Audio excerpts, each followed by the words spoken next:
the first part that we do, or do you mean once we're done with everything? Once you're done. Oh, so when you actually just take it and put it onto the server? Yeah, yeah. Yeah, so you mean running it remotely, for example, like if you took a Windows server on Amazon Web Services and then you run that remotely. Is that what you're talking about? Yeah. Okay. Let's see. Let's pick up where we left off. And polling a couple of people at the break, I realized that there are very, very few of you, if any of you, that are actually following what I'm doing, which is sad for me. But we're almost to the end. And what I'm thinking is, let's go and actually get a UI working. And once you see the UI working, we can trace the calls all the way back. And we will revisit the files that are relevant, and we'll see it all come together. So I've been jumping around, and I was over on the database, and I was writing a connection string, and I was creating a model. You're probably not following all that, and my suspicion was correct. I talked with a few people, it's like, yeah, I have no idea what you're doing, Ali. Thank you for being honest. That's how I know I need to go back and do it again or show you a different way of looking at it. The best way, I think, is to show it working, and then we'll see, why did I do that? Let's trace it through. So let's go through and get this working. Let's gloss over that. What is that, by the way? Just tell me what it is. jQuery. It's jQuery. Where did I get that from? I downloaded jQuery, and I stashed it over here. Actually, I haven't. It's not going to work right now.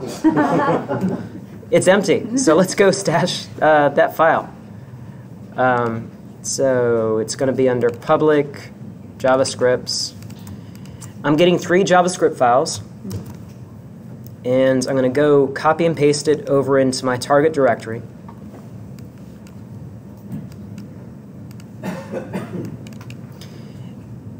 And the reason I'm doing this, why am I adding jQuery and Bootstrap and all that stuff? So that it can reference. So that we're going to reference it. What are those things used for? For libraries. So it saves you. Well, so that whenever everything returns and goes back to the browser, all of those scripts can be referenced. Yes, that is the right answer. Dave says, so that when we render a page and we send all our pretty page, hopefully pretty page, to the browser, it's going to be able to download those script files, it's going to get them, and we're going to be able to make use of Bootstrap and jQuery inside of our browser. I'm not doing that for node.js. I'm doing it for the browser JavaScript. I just happen to be the server. Remember, node.js is the server side of things. I'm putting the files on the server so that when you go and request something, it will download them. And we're going to see how that happens. So I think just need to copy and paste this too. So I'm getting the CSS and JavaScript, and I'm putting them into little directories dedicated after the type of technology. So I've got Font Awesome, JavaScripts, style sheets, all that stuff. I included Toaster too, but I don't think I'm using it. So what have we done? I just added some scripts. Do I care to peek? There's no way I'm going to be able to understand what all that stuff is. And I don't need to. Remember, it's a black box. So I'm putting it there just so in my page, this is a view, remember? EJS. But this happens to be part of the view that is straight HTML. This is how I say, I want you to go, browser, look in my JavaScript subdirectory, and find the file named that, and download it because I'm going to use it. Remember that jQuery stuff that we learned? We're going to put it to good use right here. Okay? So that's jQuery. We're going to go through that code in a minute. But first, I want you to see the user interface and see why we're doing this. Remember Bootstrap, where we had a container div, and we had a row, and we had 12 columns? You had a nice little table. All that stuff is right there. I'm going to have a little button over here, class button, small button, success. What color is that button going to be? Blue. Green. It's not going to be blue. Green, green. Success is green. What is blue? Primary. Okay, so let's go. Let's take a close look at this, though, before we render the page. Remember, this is a view, which means that we can pass data into the view, And the view is going to run some JavaScript, and it's going to generate HTML. Remember in jQuery we generated some HTML when you clicked a button? That's what this is doing on the server side. Same thing. Here we use alligator brackets, and it says, alligator bracket, watch out, here's some JavaScript. Beverages, where does beverages come from? This is bevindex EJS. Let's go look at our router. Where did that come from? I'm passing an object, and I'm giving it a property called beverages. The object has one property, beverages. That's all I'm passing. But I'm passing in whatever is inside of this function. I'm not going to go through line by line, but look what, just at the bottom, return shaped. What is shaped? It's an array, a JavaScript array. Okay? We'll get into that in a minute if you all understand the rest of this. That is just pure _JS, and I'm just massaging data from one shape to another. So it's not relevant really to the big picture. But the end result is I'm going to have an array here of objects. Let's go back to our view. For each, what do you think that does? That's a for loop. For each, I want to run this function, and for each item in our for each, I want to pass in the object that is current in that iteration. There's an alligator bracket. This is B, the current iteration, dot item ID. I'm throwing that into a data. This is just HTML. In the TD, I'm saying b.name. So I'm looking at the property called name on the object that is currently being iterated through. I've got another array. So I've got an array element, top level. Each element is, what is it?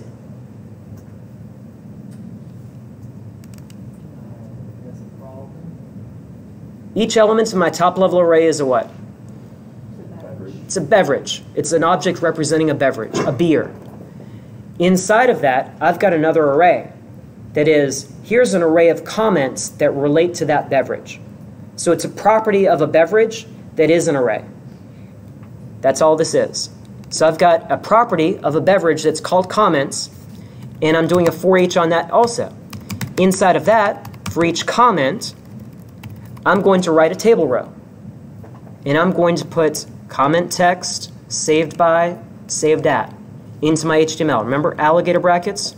That's how you say, get some data and stuff it into my HTML. I'm closing my inner for loop, closing my outer for loop. Anybody take a look at Bootstrap and know what this thing is? It's like an alert, similar to one. Yeah, it's a pop-up window. It's a pop-up window. It prompts you, and it's like, okay, what am I doing inside of here? This is just Bootstrap, just HTML. In the modal body, I have a little form. I'm prompting them to enter a name for a beverage. And I've got a little button here that says Save Beverage. You can probably see where I'm going with that. Okay? So this is a view, but it's just straight HTML, CSS, JavaScript, client side. Okay? Nothing special here. There's the doc type tag, everything. So let's go see what our next error is. And I'm not kidding.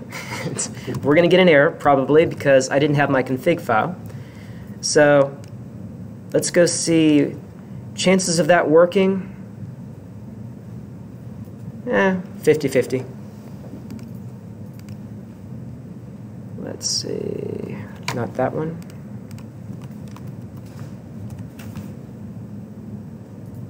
Okay. Sequelize is not defined. And this is how you read error messages. Let's go to config.js, line 74. Config.js, sequelize. Oh, what did I forget to do? I forgot to set a reference so it knows what sequelize is. That is like that. So you need to require, even though you have it in your project, within any given file, it's not going to know that you automatically want to talk about it. So you have to actually say, oh, that's the file I want to talk about, and I forgot to do that at the top, because this is the one file that was excluded. So I'm going to say, now it should know what that is. Let's try it again.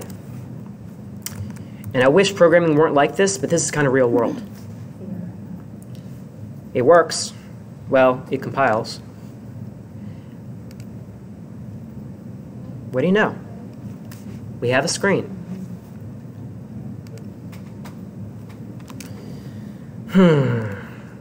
Somebody's favorite beer.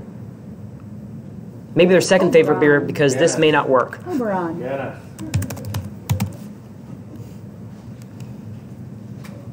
Uh-oh, nothing happened. How do you debug this? Let's do that again. Well, we've got a console error. Not found, okay? So now, let's see what it was trying to do.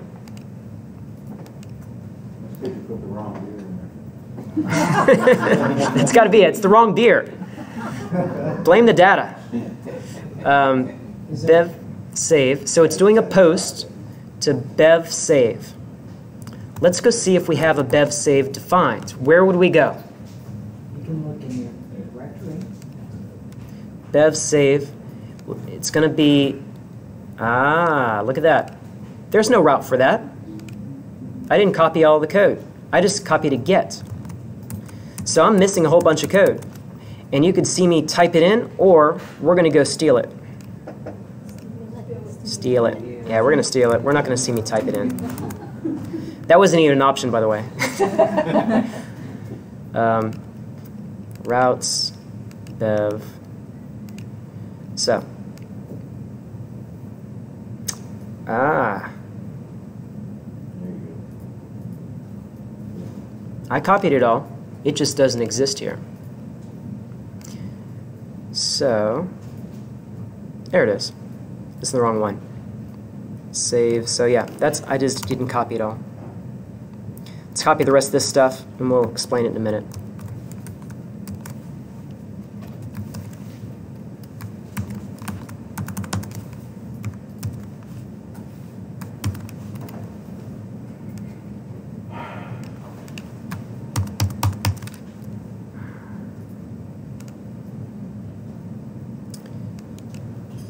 Come on, Windows. There we go.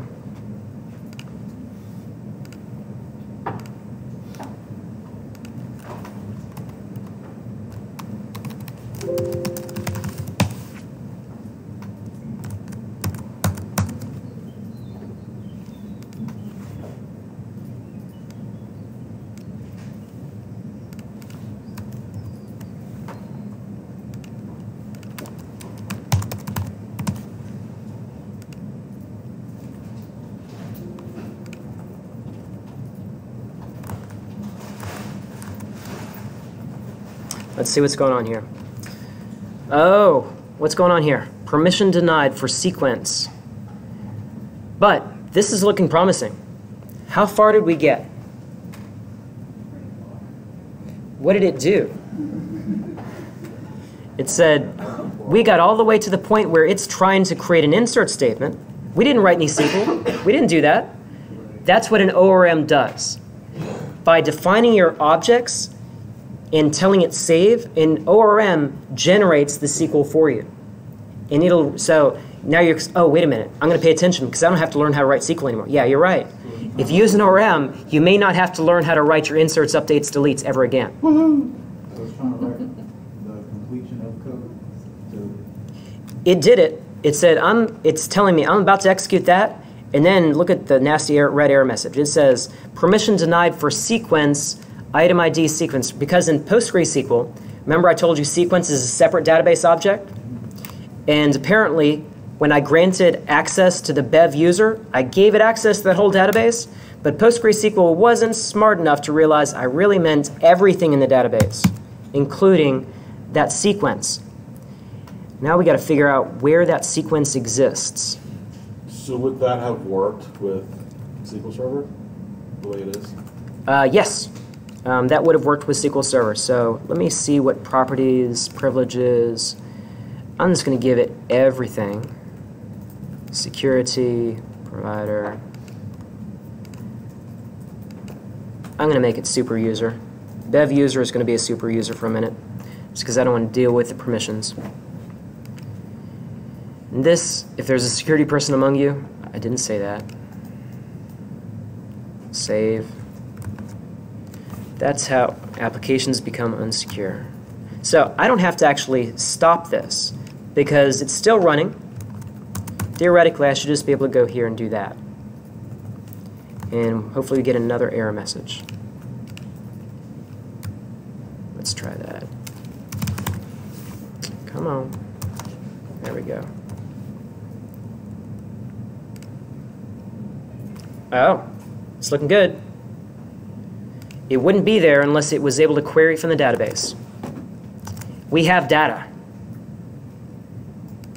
Somebody else's favorite beer.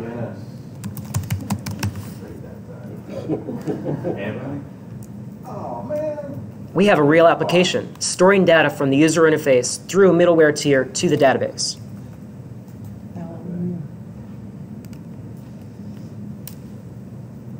Anybody else? Goose IPA.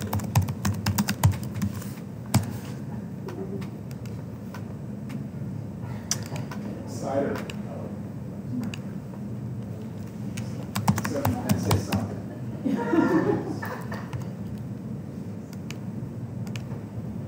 Okay, so we've got some data. Let's go verify.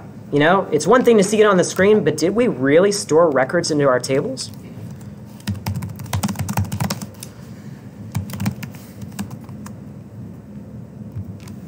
Yes, we have data. It's like you didn't believe me until I showed it to you. It's like, I don't believe you just hard-coded that. Go back and put those in and come up with a positive. What's that? So now if you go back and put those in and start this over, it'll come back with a positive because it's stored deep, right? Oh yeah, I can close it down. These are permanent until I delete it. So my application's down. I can back up and restore my database. I still got those records. Now, if I rerun this, my application's down. Nothing's going to happen. It's going to say, I don't know what you're talking about. If I start my application up, voila, let's try that again. There it is. You know, let's delete one. Did it really go away? No.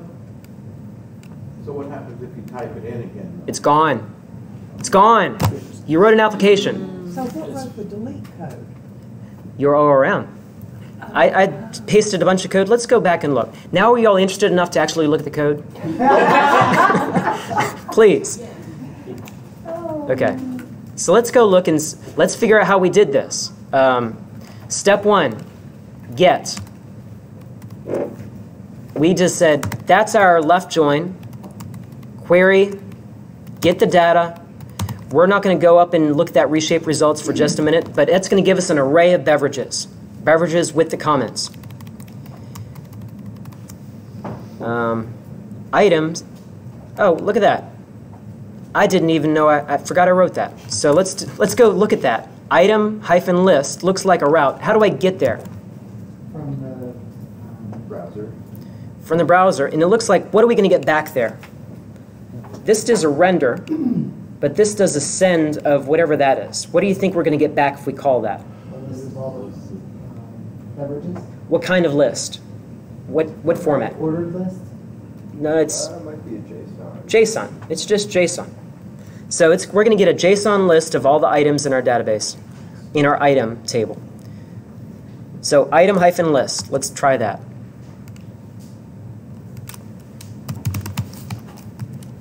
Bev item hyphen list. There it is. Why would I do that? So now you can make your own. I can do it in jQuery now. I can use jQuery $.ajax to query that JSON list, and I can do something like I can refresh the screen without having to refresh the whole page. Because you know jQuery and $.ajax. You talk with that endpoint, with a get, you get that back. That's all I did with this. Then you can, how do you do in jQuery to process a list? You got a for loop. You got $.each. You got things. You've learned this. Okay, this is where we're putting it together. I'm going to put somebody else name me a beer. What happens if you put one that you've already got in there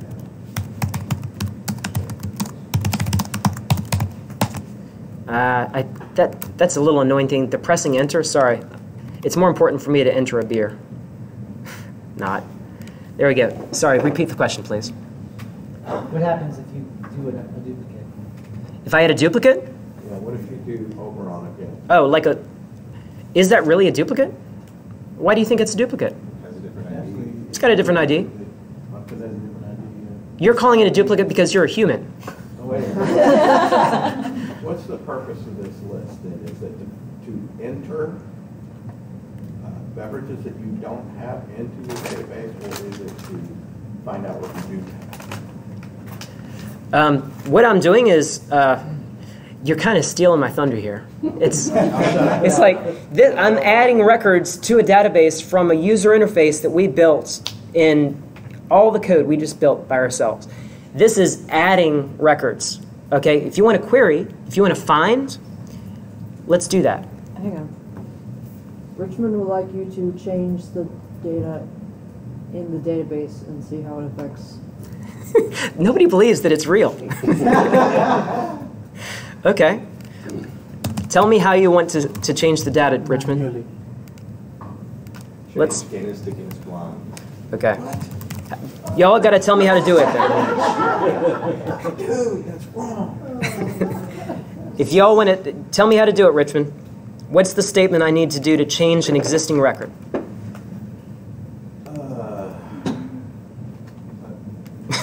Natty Light. It's lagging. Natty Light, huh? How do I change an existing record? Update. I need more than that. That's not going to work by itself. Come on, guys. We learned SQL yesterday. Okay. There's a lag. What do you want to change? We're going to make that Guinness blonde. Shame on us. So set name is equal to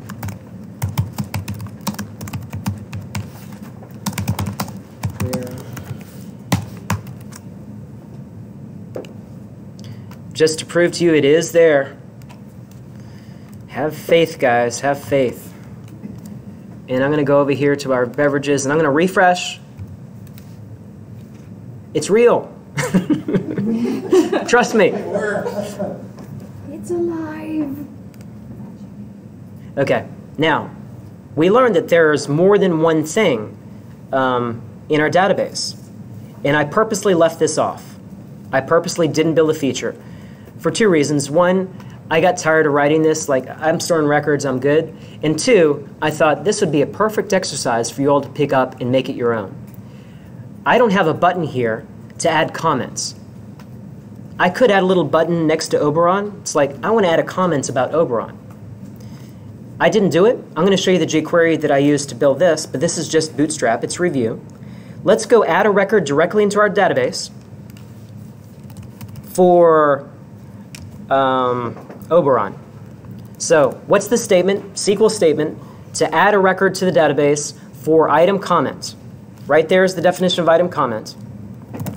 Insert into item comment. And we're going to have to add, we don't do the ID because that's auto number. We're going to say item ID, saved at, saved by, comment text. Values. Which item do we want to talk about? Let's use Oberon, so which is 1 down here. And saved at, that's going to be, how do you say that in PostgreSQL? Current, now, it's current timestamp, I bet.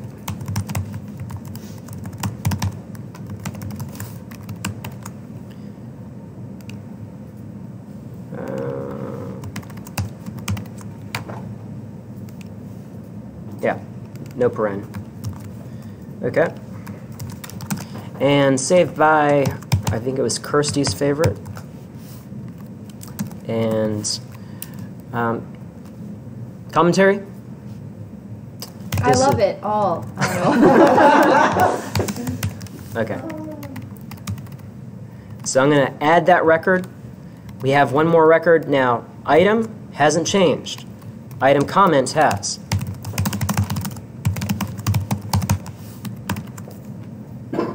We have one comment.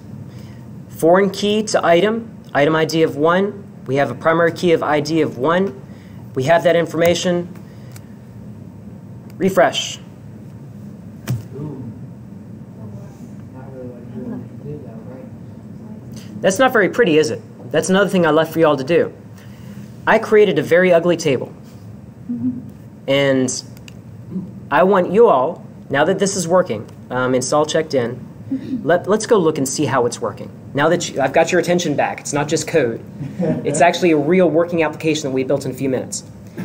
Let's talk about step by step what we did.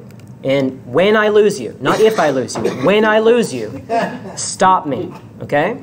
You got to stop me, because if you don't, I'm not going to know to catch you up. We're starting at, let's start where we start with the app. I did npm start. What does that do? That goes down here. Let me collapse all these things. App.js. It's going to run bin www, and that's how we get the port 3000. That's just plumbing code. Nobody ever really cares to look at that. This is HTTP, all the stuff you really need to get Node running. Okay? That says, listen. Then we run our configuration, which are app.js. Start at the top, all the way down. All we're doing is saying, we're going to use the EJS view engine. We're going to do this and that. We're going to add some cookie parsing just in case you want to use cookies. We're going to have static files over there. Are we using static files? Yeah. Let's go public. These are static files. Static because it's just a file that this web server is giving to the browser. Even though it is code, that code does not run on the server. It runs in the browser. So to the server, it's just a file. It's static. We're giving it some CSS, sending that along. We don't have any images. We have some fonts for Font Awesome. That's what we have in our static files. Now, the rest of this stuff we've gone over before. It really is just setting up the plumbing. And it says, we're done. User, have at it. So let's go ahead and start. npm start says run the node.js app. And it's still running. Notice it hasn't come back. So it's still listening on port 3000. So if I go to port 3000, that's what we get. Somebody explain to me why we get that when we go to the root of our application. How did we come to be here? Walk me through the code.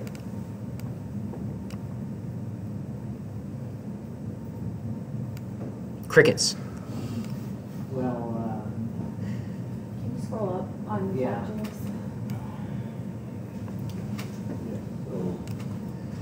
So we got these things that are called routers. Remember the things coming in from the requests from the browser or wherever in the world? Those are routes. So it's like, okay, I'm requesting this path, this route.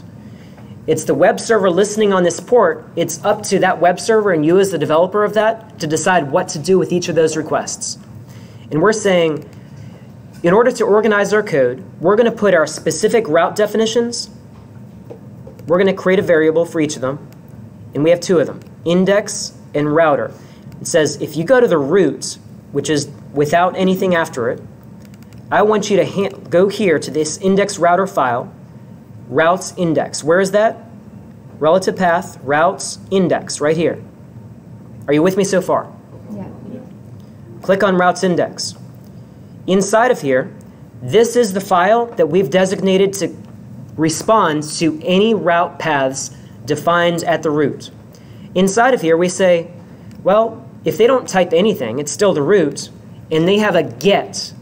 What does that get mean? They're HTTP verbs. HTTP verbs, there are 4 of them. This is one of them, the get HTTP verb. If they're sending you an HTTP get, this is the one that you should go to. I could actually do this.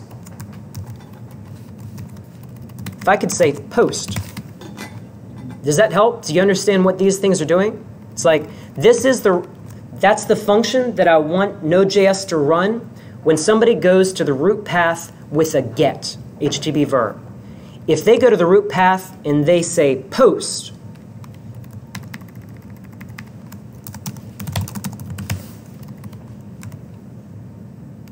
let's save and restart that, just so you understand what's going on here. And that'll work with,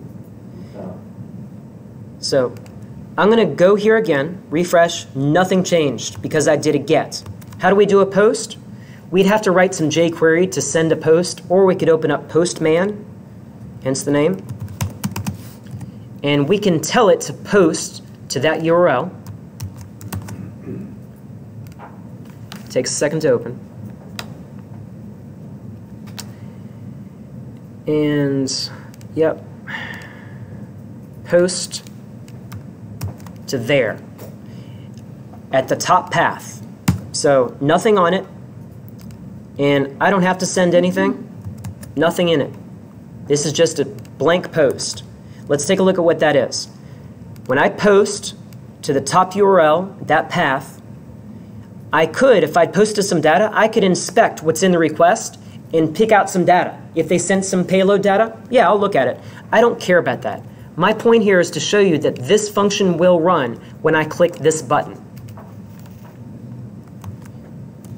Let's see that it did. Actually, you'll see it down here, the result. Bless you. Look what happened there. What in the world is that? That's not a pretty HTML page, is it? Yeah, it is. That is exactly the result from your web server. This isn't a browser, so it doesn't know how to interpret the HTML, but this is all the browser gets. The browser makes it pretty. The browser is interpreting your CSS, HTML, and JavaScript. This is just text to Postman. So, Where is it coming from, though? Where is that coming from? oh, how did we get that? Very good question. So we glossed over something here. Notice that we're running this function, and we have one line of code in here that says this is what you should do. This res that's a request, this is the response, and that's an object that says the next iteration for node.js. Let's not worry about that. This says response render. We very briefly went over this. What does render mean? That means there's a view. There's a view down here.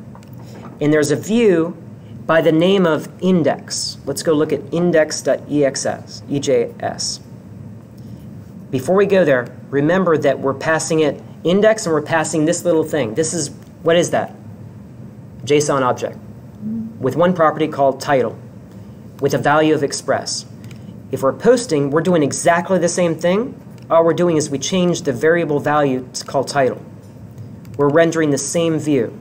So let's go down here, index, and this is where the HTML comes from. Let's compare it.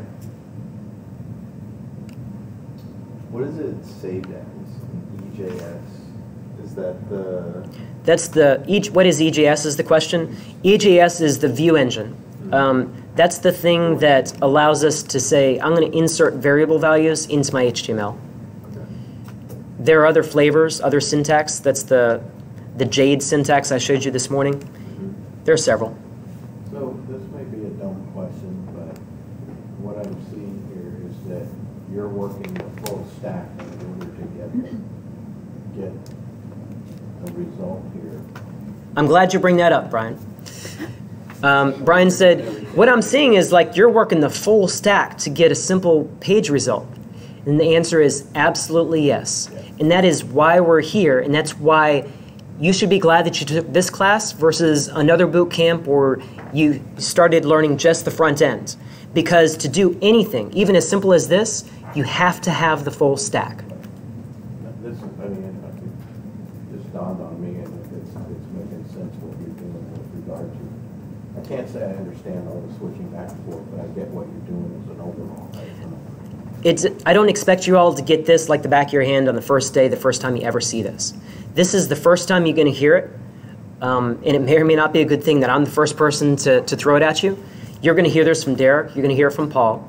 You're going to go out on the internet and look at tutorials. Everywhere you look, some of these things may make a little bit more sense to you now, though. When they start talking about a view, they're talking about a template that's being rendered on the server and sent back to the browser client as pure HTML, CSS, and JavaScript. When they talk about server-side processing, now you understand what they're kind of talking about. You may not understand every line of code that I've written, but we're trying. Let's go back and look at it again. Question? With the post, if in post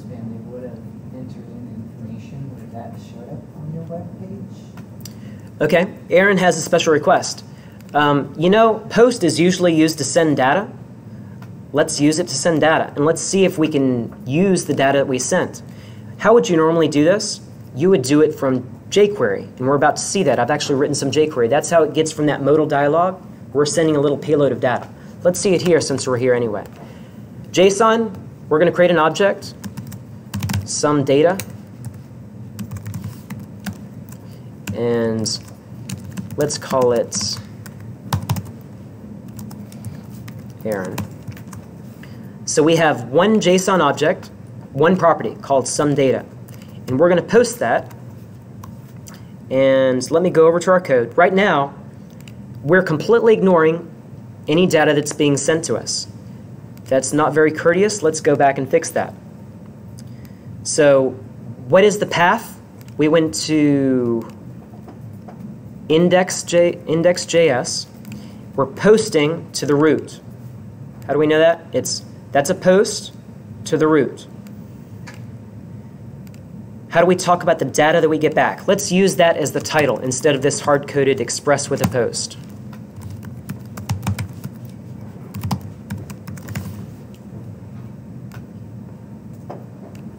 Let's save that. I'm going to restart my node server.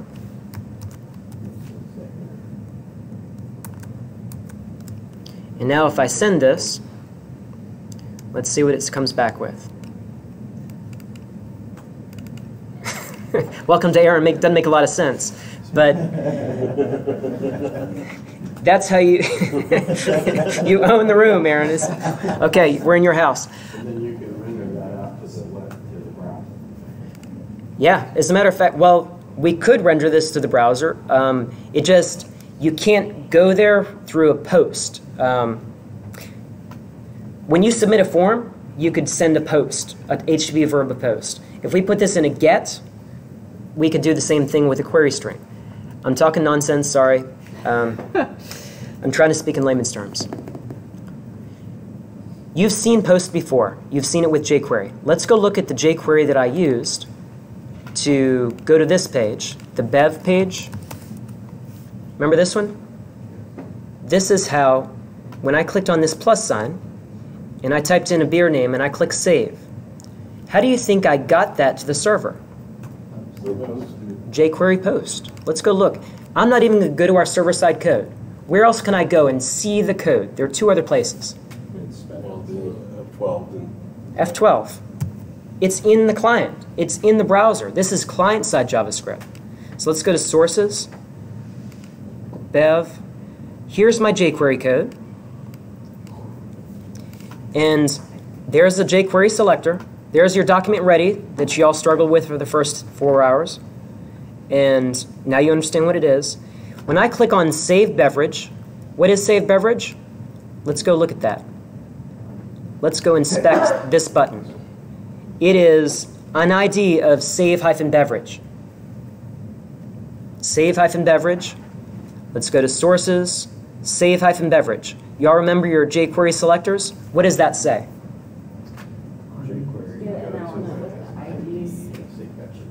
Anything that has an ID of save-beverage, what happens to be that button. When you click that button, what are we doing? What does this say?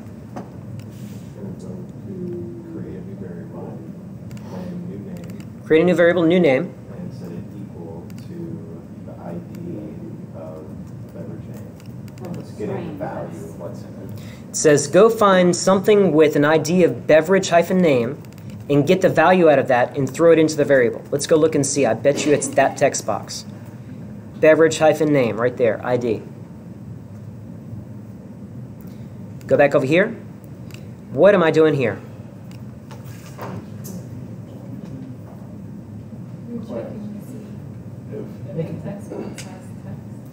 Exactly right, Sasha. I'm saying if you didn't type anything in, or if you type just a space, that's what trim does. It says if you type some white space, get rid of the white space because that doesn't really count.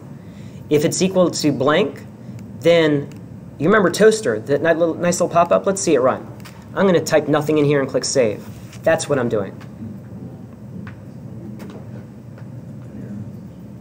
So I have a little error message, and I say return. It's like, no, I'm not going to let you do anything.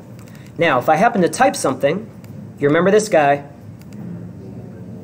and that's how you can send a post. Right there. So is it sending it like through an API? Your own API. The question was, is it sending through an API? We just created an API. Right, cool. You are the creators. You have control of this whole thing now. And that's what we read through the JSON. Right here, let's see what we're passing. So when you say post, you say data. This is like the little payload of data. I'm sending this like a football up to my server. What am I sending? I'm sending one JSON object. It's got one property called name. What's the value? It's the variable that I set right here. It's whatever was in the text box.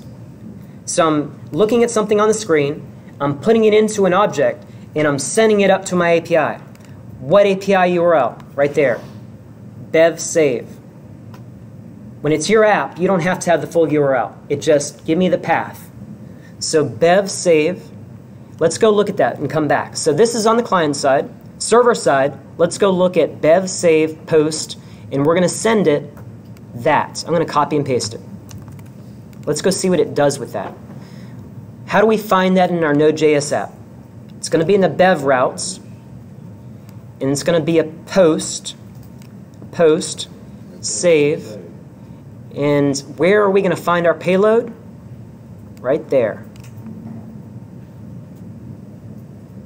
So this is what we're sending from the client side. So we passed an object with the name of whatever was in the text box. Here it comes up as, oh, that's part of your request body, and you have a property in there called name. What are we doing here? This is SQLize saying, I want you to create an insert statement. And I want you to create an insert statement for an item type of thing. And I want you to generate an insert statement with a name value of whatever I'm passed in here. So this right here is a parameter of JSON object with one property. Then we say save. It's that simple. Save that item. That executes the insert statement. And then it says, after you're done with that, let me know, and I'm going to send back a JSON object, that's what the curly braces mean, with one property, success, true. Done. I have a question that's a bit off topic. Where do you get the route from? You aren't creating the route here. So the route for this is... I'm creating a route here. You are? Yeah. So the question is, where do you get the route from? I'm defining it right there. So if I type this as save bev, I just broke things. Bless you. Bless you. If I change that to save-bev, what do I have to do to make it work again? Change everything. I'd have to go back into my view and find where I'm referencing that save beverage, and I'm going to have to say save bev here instead of save. So that is where I'm defining the route. Save hyphen bev? Was it hyphen bev? Okay. Okay, so save hyphen bev. So now it matches. So now if I save this, right now it's going to fail. Well, I have to stop and restart my node server.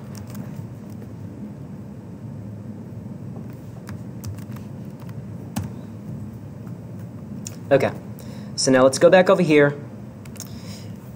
Do I have to close and reopen this? No. My browser is none the wiser for the server having failed and come back just now. It doesn't know a thing about it because it wasn't waiting on it. It's not continuously connected. It just expects it to be there when it sends a request. So I'm going to type in another beer name, please. Anyone? People's Porter. We're ready with that one. Got footnotes on mine. Okay. So we've got network. Let's see what happens. Uh-oh. Why did that fail? It's going to save. It's going to save. Why is it still trying to go to save? Because I didn't refresh my code here. That's a stale page. It has my old jQuery in it that referenced the save. Let's Control F5. Now let's be sure. Let's go look at our sources. Let's go bev. Save bev now. Now we should be good. People's Porter.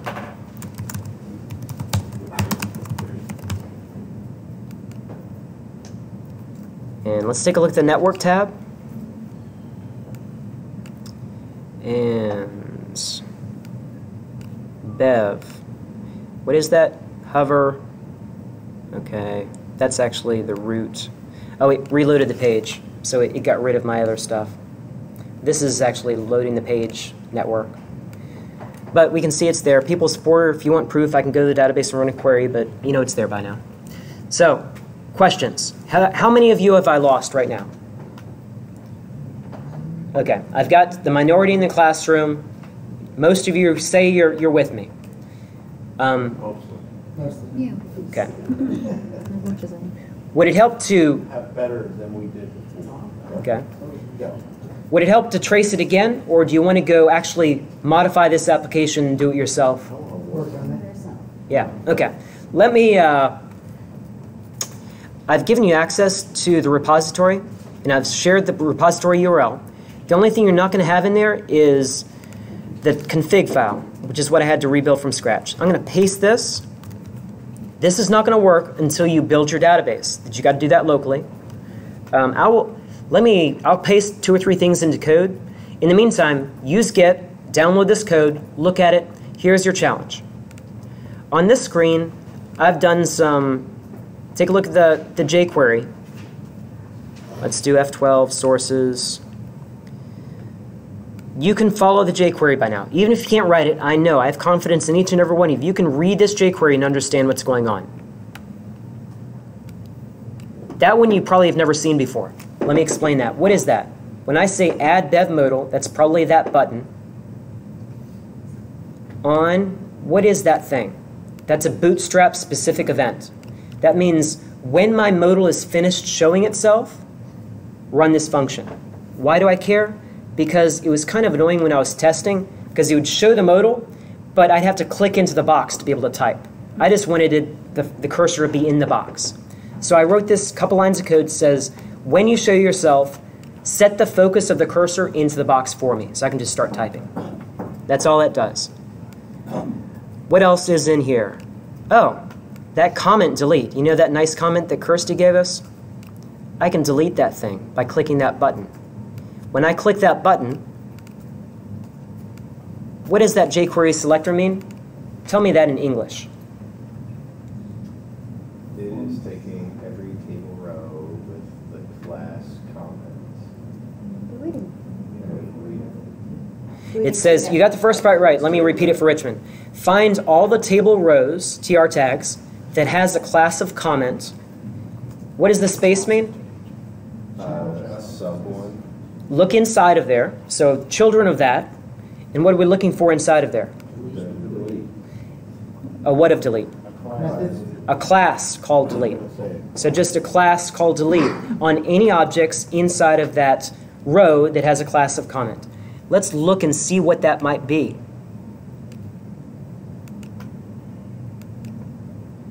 So we got a TR, class of comment. Inside of here, we've got a class of delete right there. So it's talking about the delete button on a comment row. When I click that, we go and find the ID. I don't know if I've shown you that, have I? No. Okay, this means the button. So whatever was found with this selector. That means that button. Closest, that means look up at my parents and check each one of them. And stop when you find one of those. So let's do that. Let's go look at the source.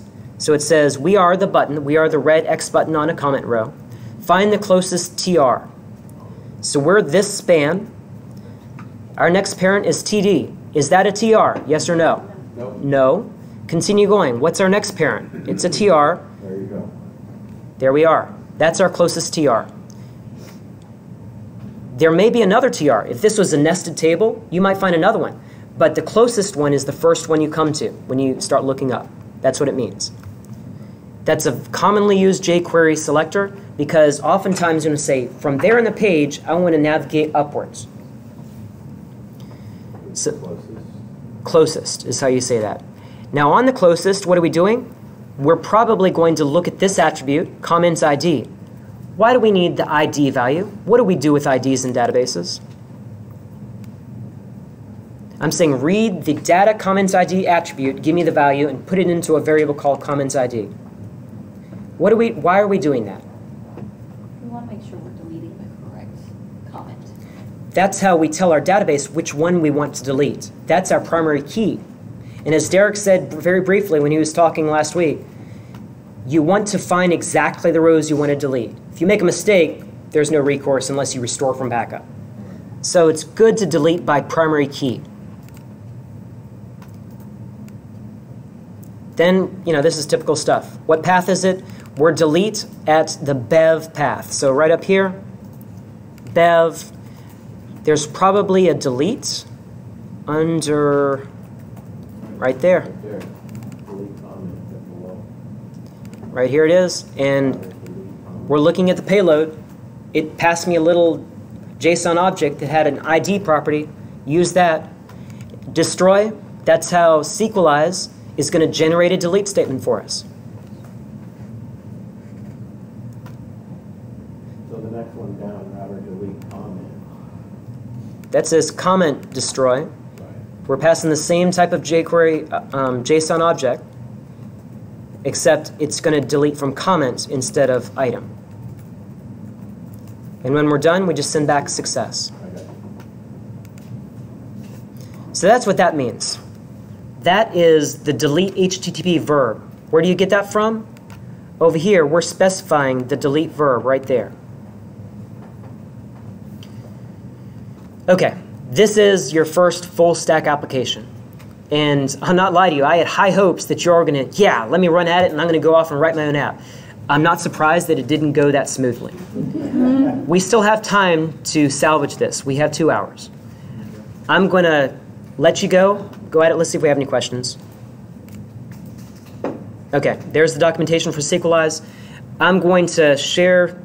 There is the Git repository right there. You have access to it. I think I did that at the break. I'm going to paste the missing code, the thing that was in the git ignore file. I'll paste it right here, and I'm going to paste. Which database platform do y'all want to use? Does it matter? Can you write your own DDL script? Actually, I did it up here. Right here is the database script for MySQL, database script for PostgreSQL, SQL Server, Transact SQL. You can do that yourself if you want to use SQL Server. Any questions about what we're doing? What I'm asking you to do is this. Go load this page. First, get this working. So you have to build your database. You have to run a DDL script to create these 2 tables. That'll be empty. And then you run the app. You have to do npm install. That means you see your dependencies, run npm install to download and put them there. You're reading your package.json file, which will be already there for you. So you're going to download Sequelize, you're going to download underscore, a couple other things. For those of you who are advanced, probably there's like 0 people in the audience right now that's listening to me. This is underscore. Figure out what this thing is doing. Okay? That's why I included underscore JS. Underscore, they're cute. You actually use the underscore is how you talk to their functions. Underscore dot, whatever. Here's your challenge. I want you to make this page prettier. Use Bootstrap. Get rid of a table. I used a table because I was lazy. Make it a nice, put some columns in there. Make it more like a UI that somebody would want to consume and use. And make it so that I can add a comment. Right now, the only reason we have a comment in here is because I went to the database and I ran an insert statement. That's no way to be. You're an application developer. Add a little button, copy what I did if you want with this little modal, and give the ability to add a comment. Just add another little button here, have a little pop-up, and then refresh the screen. You'll see the jQuery. All the jQuery is right there for you. It'll be right here in your F12. It's also, where would you find that? Where would you find it in your real code back here, the server-side code?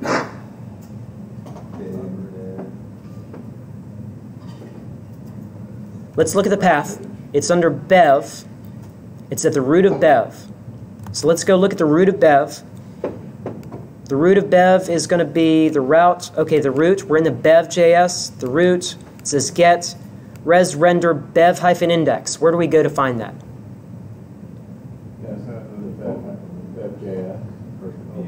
It's the view. When we say render in node.js, we're rendering a view. So this renders the whole HTML, and what do you know? This is client-side JavaScript, not going to run in Node. This is jQuery stuff. This is still JavaScript. This is where you'll find all that code. It's right there for you. If you want to make changes, go to town. It's all yours. This is where you're going to add the functionality. In this view, definition is where you're going to change the HTML. Okay. Any questions before I release you? So making the page beautiful, making it user-friendly, removing the table, giving the ability to add a comment. You said it exactly right and better than I did, so let me type that out. Stevenson says, let me type it in here. What do you got? Making the page beautiful. Make it beautiful. Make it user-friendly. Make it more user-friendly. Remove the table. Not necessarily remove the table, it's replace the table with divs or other bootstrap stuff. Components. The last thing, give the ability to add a comment.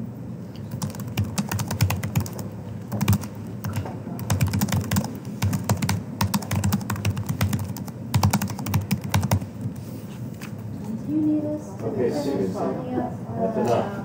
Yes, good question, Anna. The previous MongoDB, if you were like 3/4 of the way through, I promised you like 2 hours ago, 3 hours ago that I would let you finish. I'm not going to bother you the rest of the day. Go do this for the rest of the day. Finish the other thing. Take your crack at this one. I'm going to just answer questions. So is this where stored procedures could be applied? Like when you had the Ajax referring back to the API with the meets and posts and stuff. I guess I'm curious where in this the stored procedure would be called, whether or not it's in the application or whether or not it's in the application layer or the presentation layer. Good question. So Scott's, he's curious about store procedures because I did mention that those are often used by professional developers. Where would it be used if we were going to use one? We would create a store procedure in our database, and then, so you got to put your database developer hat on, go do that. Then you would talk with your application developer, happens to be you. Here's their store procedure name. Where do you call that from? Where are we talking to our database? We're talking to our database inside of our bev routes. So here, if we wanted to create a store procedure that says, encapsulate that join and just call the store procedure there, we would put it right there. And we would tell Sequelize to run our store procedure and then give us the data back. Instead of passing SQL, we would call our store procedure right there. If you wanted to use a store procedure that added records, you would do it where? In the route appropriate to saving bev. So instead of doing this, we would execute store procedure, save beverage, or what we called it, passing in a parameter of, here's the name of the beverage. So it would be right here, inside of your Node.js stuff. Question or no? No? Anybody else? I'm around for questions. Harper is too. We want you to get this. Just ask questions. Does it matter where the table's stored?